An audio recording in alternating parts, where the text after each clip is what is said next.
అదరగొట్టే కారం రంగు రుచి ఆచి కారం పొడి. ఇంతమంది దుండగులు వచ్చి బూతులు తిడుతూ పోలీసుల సమక్షంలో మీడియా కూడా వాళ్ళ తెలుగుదేశం పార్టీకి సంబంధించిన మీడియాను కూడా అక్కడే పెట్టుకొని వాళ్ళందరి సమక్షంలో బూతులు తిడుతూ రాంబాబు అన్న కారును అడ్డగిస్తే రాంబాబు అన్న వాళ్ళ బూతులు తిట్టినందుకు రెస్పాన్స్గా రియాక్ట్ అయ్యాడు ఆయన. ఆ రియాక్ట్ అయ్యే దాంట్లో ఆయన నోట్లో నుంచి ఒక్కడే ఉండడం వల్ల ఇంతమంది చుట్టుముట్టి ఆయనను కారును బాదుతా ఉన్నారు. ఒక వైపున ఆయన మీద దాడి జరుగుతూ ఉంది, మరోవైపున ఆయన తిరుగుతూ ఉన్నారు. అలాంటి సందర్భంలో ఆయన కూడా నోట్లో నుంచి 2-3 తిట్లేమన్నా తిట్టాడు. ఒక రియాక్షన్గా జరిగింది. నేను అడుగుతా ఉన్నా ఇదే చంద్రబాబు నాయుడు గారిని, ఇదే పవన్ కళ్యాణ్ గారిని, ఇదే నారా లోకేష్ గారిని అడుగుతా ఉన్నా, మీరు తిట్టే తిట్టులకు ఎటువంటి రియాక్షన్ అవసరం లేదు. మీ మీద ఎటువంటి అటాక్ లేకుండానే మీరు రొటీన్గానే తిరుగుతూ ఉన్నారు. ఈ మాదిరిగా ఇదేమి కొత్తగా జరిగేదేమీ కాదు. మీరు తిరిగితే ఒక రకంగా ఉంటుంది. అంబటి రాంబాబు అన్న ప్రాణం మీదకి వచ్చినప్పుడు రియాక్షన్గా ఆయన తిరిగితే మాత్రం ఇంకొక రకంగా దాన్ని చిత్రీకరిస్తూ ఉన్నారు. అయినప్పటికీ కూడా రాంబాబు అన్న ఇంటికి వచ్చి 10:30కు అది జరిగితే 10:30 ప్రాంతంలో అది జరిగితే ఆయన ఇంటికి వచ్చి 12 గంటలకు 1 గంటకు ఆ ప్రాంతంలో ఇంట్లో తాను ప్రెస్ మీట్ కూడా పెట్టి జరిగిన విషయమంతా కూడా వివరించి, ఆయన పెద్ద మనిషి కాబట్టి, సంస్కారం ఉన్న వ్యక్తి కాబట్టి ఆయన నేను తిట్టకుండా ఉండాల్సింది అని కూడా చింతిస్తూ చెప్పాడు. అంటే తన మీద దాడి జరుగుతూ ఉన్నా, తనను ఒక వైపున తిరుగుతూ ఉన్నా,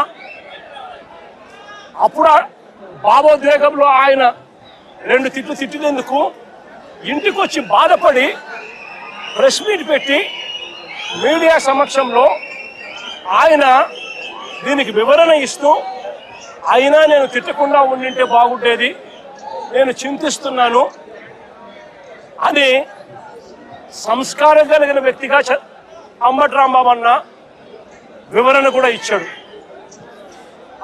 అంతటి సంస్కారం ఉన్న వ్యక్తిని నిజంగా చేతనైతే పొగడాలి, నిజంగా చేతనైతే పొగడాలి. తప్పు చేశాడు, వాళ్ళు చేసిన దానికి, వాళ్ళు తిట్టిన దానికి, వాళ్ళు ఆయన కారు మీద దాడి చేసినప్పుడు జరిగిన భావోద్వేగ పరిణామంలో కూడా ఆయన ఒకవేళ తిట్టింది తప్పే అయితే క్షమాపణ అని చెప్పన్నట్టుగా తాను చింతిస్తూ చెప్పినప్పుడు శాతనైతే తనను చేసిన మంచి పనికి పొగడాలి. కానీ వీళ్ళేం చేశారు, దాన్ని వక్రీకరిస్తూ, దాన్ని ట్విస్ట్ చేస్తూ, ఏకంగా అంబటి రాంబాబును హత్య చేయడానికి,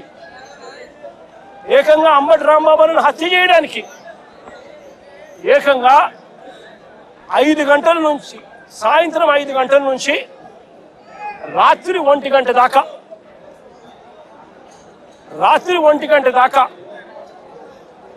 సాయంత్రం 5 గంటల నుంచి రాత్రి 1 గంట దాకా సాక్షాత్తు ఈవిడ ఎమ్మెల్యే గల్లా మాధవి ఇక్కడ మనుషులను వేసుకొని వచ్చి ఈవిడ ఆధ్వర్యంలోనే రాంబాబు అన్న ఇంట్లో దాడి, 5 కార్లు ధ్వంసం, అద్దాలు ఇంట్లో ఇరిగిపోయినాయి, సామాన్లు ఇంట్లో ఇరిగిపోయినాయి, పక్కనున్న ఆఫీసులో మొత్తం అన్ని పగలు కొట్టేసినారు. ఇంట్లో ఆడవాళ్ళు ఉన్నారు. ఆడవాళ్ళ ప్రాణాలకు నష్టం జరిగే విధంగా తిడుతూ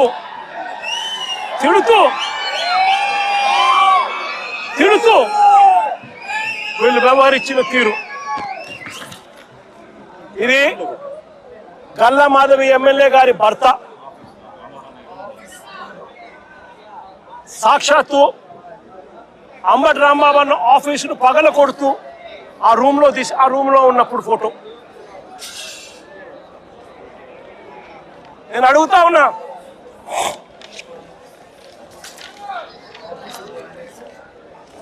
అంబటి రాంబాబు అన్న ఆఫీసును కాలుస్తా ఉన్న ఫోటో.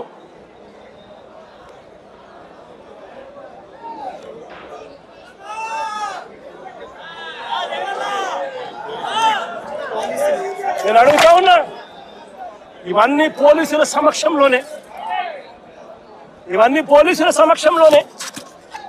5 గంటల నుంచి ఇవన్నీ జరుగుతూ ఉంటే, 5 గంటల నుంచి రాత్రి 1 గంట దాకా ఇవన్నీ జరుగుతూ ఉంటే పోలీసుల సమక్షంలోనే 5 కార్లు ధ్వంసం చేశారు. ఇల్లు మొత్తం, ఆఫీసు మొత్తం తగలబెట్టారు. ఆఫీసులో సామాన్లన్నీ విరగొట్టారు. ఇంట్లో ఉన్న అద్దాలన్నీ పగలగొట్టారు. ఇంట్లో ఆడోళ్ళు ఉండాలని కూడా చూడుకోకుండా ఏకంగా ఇంట్లోకి వచ్చే కార్యక్రమం చేశారు పోలీసుల సమక్షంలోనే. నేను అడుగుతా ఉన్నా, ఇది హత్యాయత్నం కాదా అని అడుగుతా ఉన్నా, ఇది ఆర్సన్ కాదా అని అడుగుతా ఉన్నా. మరి పోలీసులు దగ్గరుండి ఈ కాన్స్పిరసీలో భాగం కాదా అని అడుగుతా ఉన్నాను. ఇదే పోలీసులు బాధ్యత వహించాల్సిన, ఇదే పోలీసులు బాధ్యత తీసుకొని ఉంటే ఈ మాదిరిగా జరిగి ఉండేది అని అడుగుతా ఉన్నా. ఇక్కడ నుంచి ఎంత దూరంలో ఉందండి డీజీపీ ఆఫీసు? ఇక్కడ నుంచి ఎంత దూరంలో ఉందండి ఎస్పీ ఆఫీసు? ఏకంగా గుంటూరు సిటీలో, గుంటూరు నగరంలో ఎస్పీ ఆఫీసు, ఎస్పీ ఇల్లు ఇక్కడ నుంచి కూతపేట దూరంలో ఉంది. ఎంతమంది డిఎస్పీ లేరు, ఎంతమంది సిఐ లేరు. డీజీపీ ఆఫీస్ ఇక్కడ మంగళగిరిలో ఉంది. ఇక్కడ నుంచి కూతవేడు దూరంలో మంగళగిరి, అక్కడ బెటాలియన్ ఉంది. కనీసము ఈ పోలీసులు ఫోన్ చేస్తే కూడా రెస్పాన్స్ లేదు. మా పార్టీ నుంచి బొత్స సత్యనారాయణ ఇలాంటి సీనియర్ నాయకులు, ఇంటెలిజెన్స్ డీజీకి, చీఫ్ సెక్రటరీకి, ఇలాంటి పెద్ద ఎస్పీకి, ఐజీకి, ఇలాంటి అందరి ఆఫీసర్లకు ఫోన్లు కొడితే కనీసం ఫోన్లు కూడా ఎత్తరు. కాన్స్పిరసీలో భాగం కాదా ఇది అని అడుగుతా ఉన్నా. கெமிஸ்ட்ரி படிச்சவங்க உருவாக்கின நெருப்பு வேகமா எரியும்.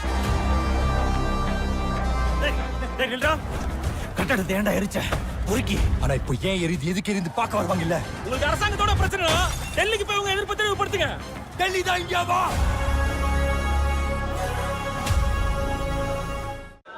నేను అడుగుతా ఉన్నా, ఇది ధర్మమేనా అని అడుగుతా ఉన్నా, ఇది న్యాయమేనా అని అడుగుతా ఉన్నా. ఇంతటితో ఆగిపోలా. రాంబాబు అన్నను 10:30కి అరెస్ట్ చేస్తారు. రాంబాబు అన్నను 10:30కి అరెస్ట్ చేస్తారు. ఎందుకయ్యా అరెస్ట్ చేస్తారు రాంబాబు అన్నను? ఎందుకయ్యా రాంబాబు అన్నను అరెస్ట్ చేస్తారు? చంద్రబాబు నాయుడు గారిని తిట్టాడట. చంద్రబాబు నాయుడు గారిని తిట్టినందుకు అరెస్ట్ చేస్తారట.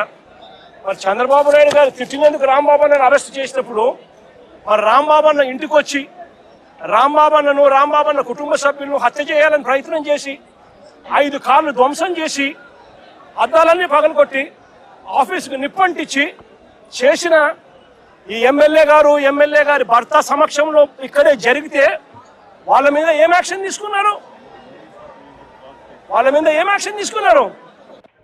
స్టేషన్ బెయిల్ ఇచ్చి పంపించినారు. అదే చంద్రబాబు నాయుడు గారిని తిట్టాడు అని చెప్పి రాంబాబు అన్న తర్వాత మీడియా సమక్షంలో 1 గంటకి ఇన్సిడెంట్ జరగక మునిపే వివరణ ఇస్తూ, తాను చింతిస్తూ వివరణ ఇచ్చినప్పటికీ కూడా రాంబాబును ఇంటి మీద అటాక్ చేసి రాంబాబును ఈ మాదిరిగా చేసిన దానికి వీళ్ళు మనుషులేనా అని అడుగుతా ఉన్నా. ఇది జంగల్ రాజ్ కాదా అని అడుగుతా ఉన్నా. అక్కడ జోగి రమేష్, మరుసటి రోజు జోగి రమేష్ ఇంట్లో పోలీసులు మళ్ళీ అక్కడే, పోలీసుల సమక్షంలోనే, అది కూడా అంతే. ఏకంగా పెట్రోల్ బాంబులు, అంటే పెట్రోల్ పోసిన బాటిళ్లలో, ఏకంగా బాటిళ్లలో పెట్రోల్ పోసుకొని ఆ బాటిళ్లను ఇంట్లోకి చుట్టా ఉంటారు. జోగి రమేష్ ఇంట్లో కూడా 2 గంటల నుంచి మధ్యాహ్నం 2 గంటల నుంచి 5 గంటల దాకా దాదాపుగా 300-400 మంది అక్కడ ఒక చోట అక్యుములేట్ అవుతా ఉన్నారు. అక్కడ ఒక చోటికి అందరూ కూడా వచ్చేటప్పుడు పోలీసులు పక్కనే ఉన్నారు. పోలీసుల సమక్షంలోనే జరుగుతూ ఉంది. పోలీసులు జరగనిచ్చినారు. జరిగిచ్చిన తర్వాత పోలీసుల సమక్షంలోనే జోగి రమేష్ ఇంటి మీద దాడి చేసి ఆయన ఇంటికి నిప్పట్టించే కార్యక్రమం చేస్తారు. రజనమ్మ అని ముందు రోజు గుడికి పోయి రజనమ్మ పూజ చేసుకొని వస్తూ ఉంటే వెంకటేశ్వర స్వామి గుడికి పోయి పూజ చేసుకొని వస్తూ ఉన్నది. వెంకటేశ్వర స్వామికి పోయి గుడికి పోయి పూజ చేసుకొని ఆయన వస్తూ ఉంటే ఆయమను అక్కడే అడ్డగించి గుడి బయటే అని ముందు రోజు గుడి బయటే ఆయమను అడ్డగించి ఆయమను తిడుతూ దుర్భాషలాడుతూ పోలీసుల సమక్షంలోనే ఆమె మీద కూడా దాడికి యత్నం చేశారు. ఇంకా ఏమైంది తెలుసా? ఇంకా ఆశ్చర్యం ఏమిటో తెలుసా? ఉల్టా అమ్మ మీదనే కేసు పెట్టారు. ఏమని? ఆమె గుడికి పోయి వీళ్ళందరినీ అటాక్ చేయడానికి ప్రయత్నం చేస్తాందని. ఏదైనా హద్దు పొద్దు ఉండాలి ఏదైనా మాట్లాడేసరికి. ఇది జంగిల్ రాజ్ కాదని అడుగుతా ఉన్నా. బ్రహ్మనాయుడు అన్న ఆయన చేసిన పాపం ఏంది? ఆయన గుడికి బయలుదేరినాడు. చంద్రబాబు నాయుడు గారికి దేవుడు జ్ఞానోదయం చేయాలని, చంద్రబాబు నాయుడు గారు అనే వ్యక్తిలో పశ్చాత్తాపం రావాలని, చంద్రబాబు నాయుడు అనే వ్యక్తికి దేవుడు దయ వల్ల ఆయనకు, ఆయన కొడుకుకు, ఆయనతో పాటు అక్కడే ఉన్న ఆయనతో పాటు ఆయన పార్టీలో ఉన్న పవన్ కళ్యాణ్ గారికి అందరికీ కూడా జ్ఞానోదయం జరగాలి అని చెప్పి బ్రహ్మనాయుడు ఆయన గుడికి పోతా ఉంటే, గుడి నుంచి ఆయన బయటకు వస్తూనే ఉంటే ఆయన మీద కూడా అటాక్. పోలీసుల సమక్షంలోనే ఆయన మీద కూడా దాడి. నేను అడుగుతా ఉన్నా, కాకాని గోవర్ధన్ అన్న విషయం అయితేనేమి, ఇంకా వీళ్ళందరి విషయాలు అయితేనేమి, తప్పు చేసేది చంద్రబాబు నాయుడు చేస్తా ఉన్నాడు. తప్పుడు ఆరోపణలు చేసింది చంద్రబాబు నాయుడు చేస్తా ఉన్నాడు. అవి తప్పుడు ఆరోపణలు అని చెప్పి దేవుడే మొట్టికాయలు వేసినట్టుగా ఏకంగా సిబిఐ తాము ఫైల్ చేసిన ఛార్జ్ షీట్లోనే కేంద్ర ప్రభుత్వ సంస్థలైన ఎన్డీడీబీ, ఎన్డీఆర్ఐ లాబొరేటరీసే క్లీన్ చిట్ ఇచ్చే కార్యక్రమం చేస్తూ ఉంటే ఎటువంటి జంతు కొవ్వు కలవలేదు అని చెప్పి వాళ్ళు పూర్తిగా వివరణ ఇస్తూ ల్యాబ్ రిపోర్ట్లు ఇస్తే సిబిఐ ఆ రిపోర్ట్లను కూడా ఏకంగా ఛార్జ్ షీట్లోకి చేరుస్తూ వైవి సుబ్బారెడ్డి కానీ, కరుణాకర్ రెడ్డి కానీ, ఇంకొకరు కానీ ఎలాంటి తప్పు చేయలేదు అని చెప్పి వాళ్ళ పేర్లు కనీసం ఛార్జ్ షీట్లో కూడా పెట్టకుండా క్లీన్ చిట్ ఇస్తే, ఎలాంటి అరెస్టులు చేయకుండా సిబిఐ క్లీన్ చిట్ ఇస్తే చంద్రబాబు నాయుడు గారు దేవుడికి, ప్రజలకు క్షమాపణ చెప్పాల్సింది ఆయన చేస్తా ఉన్నది ఏమిటి? ప్రతి విషయంలోనూ కూడా చంద్రబాబు నాయుడు చేస్తా ఉన్న రాజకీయాలు ఇలాంటి దుర్మార్గపు రాజకీయాలే. చూడండి, మీరే ఆలోచన చేయమని అడుగుతా ఉన్నా. సూపర్ 6, సూపర్ 7 ఎన్నికలప్పుడు మాటిచ్చాడు, బాండ్లు ఇచ్చాడు. ఇంటింటికి వెళ్ళి, అమ్మా బాండ్ తీసుకో తల్లి, మీ ఇంట్లో ఎంతమంది ఉన్నారు, మీ ఇంట్లో నిరుద్యోగులు ఉన్నారా, మీకు 36,000, మీ ఇంట్లో పిల్లలు ఉన్నారా, ఇదిగో మీకు 15,000, మీ ఇంట్లో రైతులు ఉన్నారా, ఇదిగో మీకు 26,000, మీ ఇంట్లో మీకు చిన్నమ్మలు పెద్దమ్మలు 50 ఏళ్ళ వయసులో ఉన్నారా, వాళ్ళకు 48,000, ఉద్యోగం కోసం వెతుక్కుంటున్నారా పిల్లలు, 36,000. ఈ మాదిరిగా బాండ్లు ఇచ్చి ప్రజలను మోసం చేసి సూపర్ 6, సూపర్ 7 హామీలు ఇచ్చి ఈరోజు ఏమంటాడు? Super 6, super 7 చేసేసామంటాడు. సూపర్ 6, సూపర్ 7 చేసేసామని చెప్పి పొద్దు సిగ్గు లేకుండా అబద్ధాలు ఆడుతూ ఉన్నారు. చంద్రబాబు నాయుడు గారు చేస్తా ఉన్నది తప్పుమని, చంద్రబాబు నాయుడు గారు చేస్తా ఉన్నది మోసమని ఎవరైనా ప్రశ్నిస్తే ఏం చేస్తా ఉన్నాడు? ఆ ప్రశ్నించిన వాళ్ళ మీద, సోషల్ మీడియా యాక్టివిస్టుల మీద, ప్రశ్నించే వాళ్ళ మీద కేసులు పెట్టి జైలుకు పంపుతా ఉన్నాడు. అబద్ధాలు చెప్పేది ఆయనే, మోసం చేసేది ఆయనే. ఆ తర్వాత ఆయన ఎవరైనా ప్రశ్నిస్తే వాళ్ళ మీద అక్రమ కేసులు పెట్టి, అక్రమ సాక్ష్యాలు క్రియేట్ చేసి వాళ్ళను జైలుకు పంపించి, చివరికి సోషల్ మీడియా పిల్లలని కూడా చూడకుండా చంద్రబాబు నాయుడు గారిని ప్రశ్నిస్తున్నారని చెప్పి ఏకంగా వాళ్ళ మీద గంజాయి కేసులు పెట్టి వాళ్ళ కెరియర్ను సైతం నాశనం చేస్తా ఉన్న వ్యక్తి ఈ చంద్రబాబు నాయుడు గారు కాదా అని అడుగుతా ఉన్నా. చేసేటివన్నీ తప్పులే, చేసేటివన్నీ అబద్ధాలే, చేసేటివన్నీ మోసాలే. ఆయనే లిక్కర్ నడుపుతాడు. ఆయన ఆధ్వర్యంలోనే ఆక్షన్ బాడీ చంద్రబాబు నాయుడు గారి తెలుగుదేశం పార్టీ సైన్యానికి లాటరీ పాడిచ్చి మరి షాపులన్నీ కట్టబెడతాడు, ప్రైవేట్ షాపులన్నీ కూడా.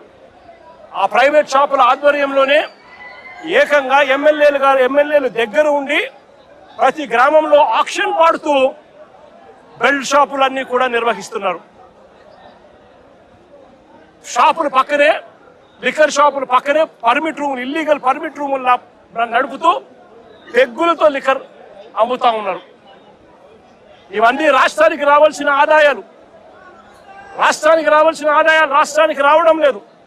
రాష్ట్రానికి రావాల్సిన ఆదాయాలు పక్కదోవలో చంద్రబాబు నాయుడు గారికి ఇంత, ఎమ్మెల్యేకింత, వారి మాఫియా సైన్యానికి ఇంత అని చెప్పి లూటీ పద్ధతిలో పంచుకుంటా ఉన్నారు. బెల్ట్ షాపులు అమ్ముతున్నారు. ప్రతి గ్రామంలోనూ 1 కాదు, 2 కాదు, 3, 4, 5, 6, 10 బెల్ట్ షాపులు ఉన్నాయి. ప్రతి గ్రామంలోనూ కూడా ఆక్షన్ బాడీ అమ్ముతా ఉన్నారు. ఏ బెల్ట్ షాపులో ఎంఆర్పీ రేటుకి అమ్ముతున్నారండి? ప్రతి బెల్ట్ షాప్లోని ఎంఆర్పీ రేటు కన్నా 20 రూపాయలకి ఎక్కువగా అమ్ముతున్నారు. ప్రతి బెల్ట్ షాప్, ప్రతి పర్మిట్ రూమ్లో అంటే ఎంఆర్పీ రేటుకి అమ్ముతున్నారు. పర్మిట్ రూమ్లో ఇల్లీగల్. పర్మిట్ రూమ్లో వేసేది పెగ్గుల్లో వేస్తా ఉన్నారు. పెగ్గుల్లో వేసి ఏకంగా బాటిల్ పైన 30 రూపాయలు అధికంగా వసూలు చేస్తా ఉన్నారు.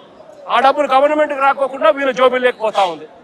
దీంతోనే సరిపోదు అన్నట్టుగా ఏకంగా ప్రతి 5 బాటిళ్లకు 1 బాటిల్ ఏకంగా వీళ్ళంతటికి వీళ్ళే కుటీర పరిశ్రమ పెట్టి చీప్ లిక్కర్ వీళ్ళే తయారు చేసి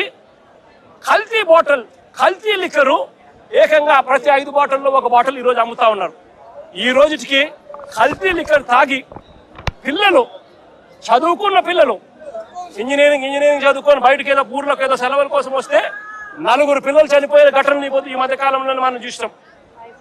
కల్తీ లిక్కర్ తాగి, వీళ్ళ షాపుల్లోనే వీళ్ళు తయారు చేసిన ఈ ఇల్లీగల్ కల్తీ లిక్కర్ తాగి ప్రతి 5 బాటిళ్లకు 1 బాటిల్ కల్తీ లిక్కర్ చేస్తా ఉన్నది ఎవరు అని అంటే సాక్ష్య ఆధారాలతో సహా వీళ్ళ మనుషులు దొరుకుతారు. ఆ కల్తీ మద్యం కుటీర పరిశ్రమతో ఎవరంటే దొరికింది? జయచంద్రారెడ్డి అని తంబలపల్లెలో చంద్రబాబు నాయుడు తరపున తెలుగుదేశం పార్టీకి కంటెస్ట్ చేసిన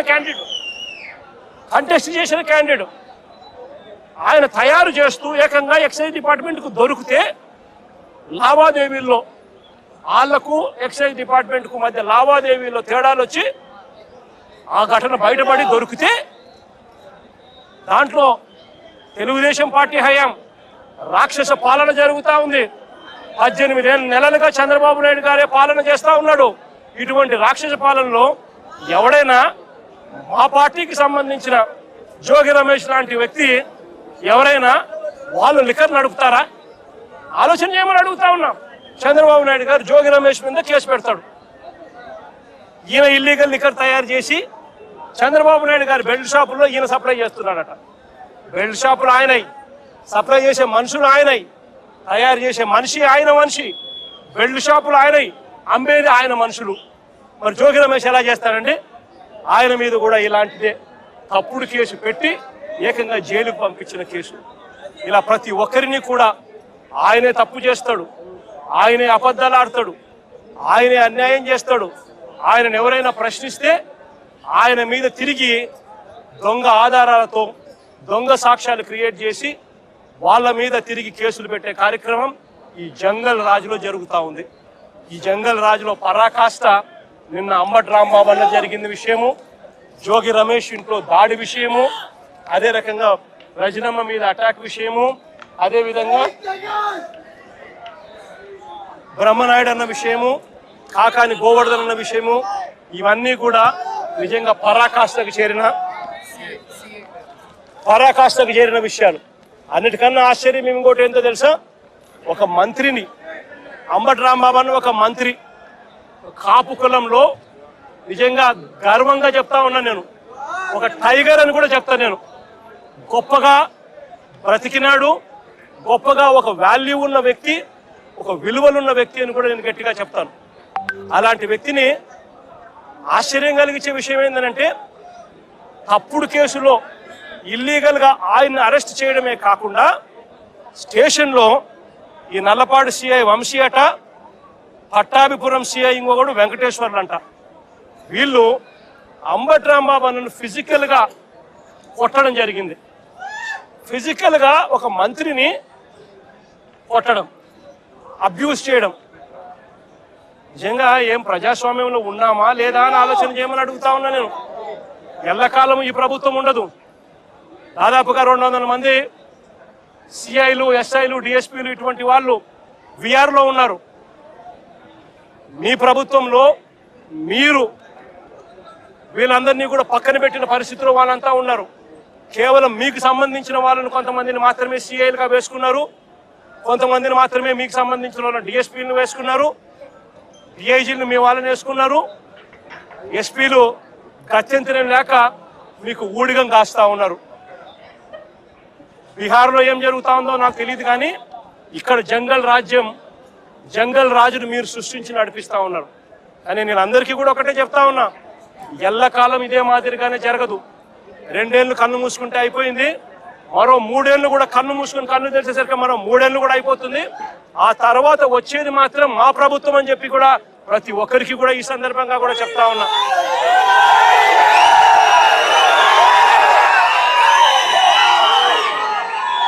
చంద్రబాబు నాయుడు గారికి చెప్తా ఉన్నాను, ఆయన కొడుకు చెప్తా ఉన్నాను, ఆయనకు కొమ్ము కాస్తా ఉన్నా ఆయన పార్టీ ఇతర పార్టీ నాయకులకు చెప్తా ఉన్నాను, ఆయనకు కొమ్ము కాస్తా ఉన్నా ఇలాంటి పోలీసు అధికారులకు కూడా చెప్తా ఉన్నాను.